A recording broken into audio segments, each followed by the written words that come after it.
So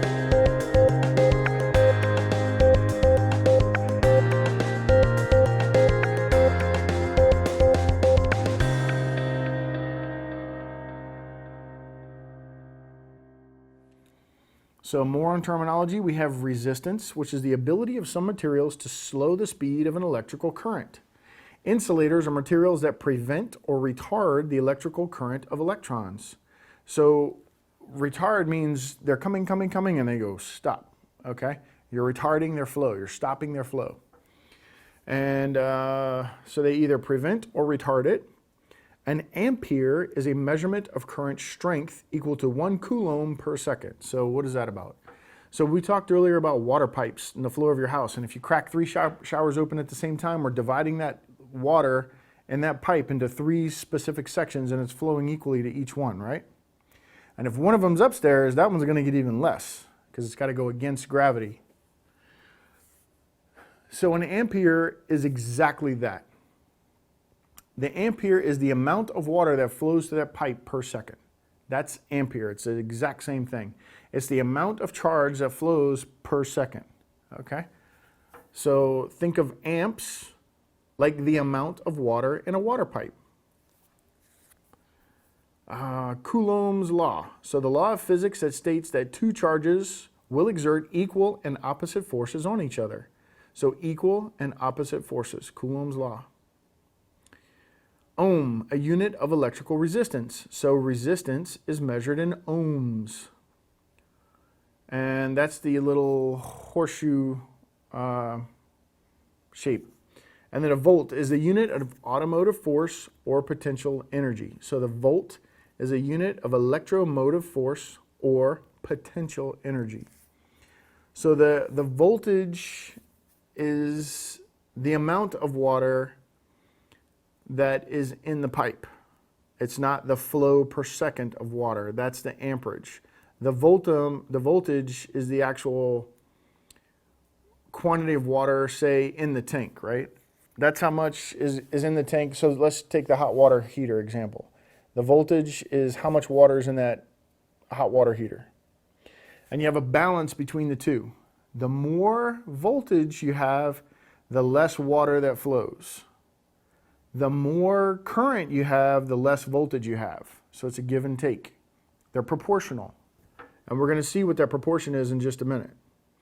And then we have the voltage, which is the potential energy of a circuit. So we talked about that. So the volt is a unit of electromagnetic force, the amount of force or potential energy. And then the voltage is the potential energy of a circuit, specifically to a circuit. Okay, Ohm's law. Ohm's law states that the voltage equals the product of the current times the resistance. So we talked about that relationship. This is it. It's Ohm's law. Voltage equals current times resistance. That's the classic definition. Voltage equals current times resistance. So the resistance in the water example is the water pipe. Okay, and the voltage is the amount of water that you can get. Okay, and then the current is how much flows through the pipe at one time.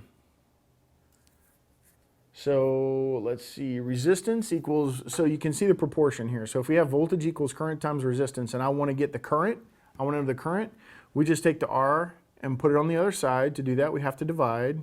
So it's current equals voltage divided by resistance. And then also, in the same thing, resistance equals voltage divided by current. So you can see the proportional scaling there. And these formulas, R equals resistance in ohms, V is the voltage, and I is the current in amperes. So we have resistance, voltage, and current.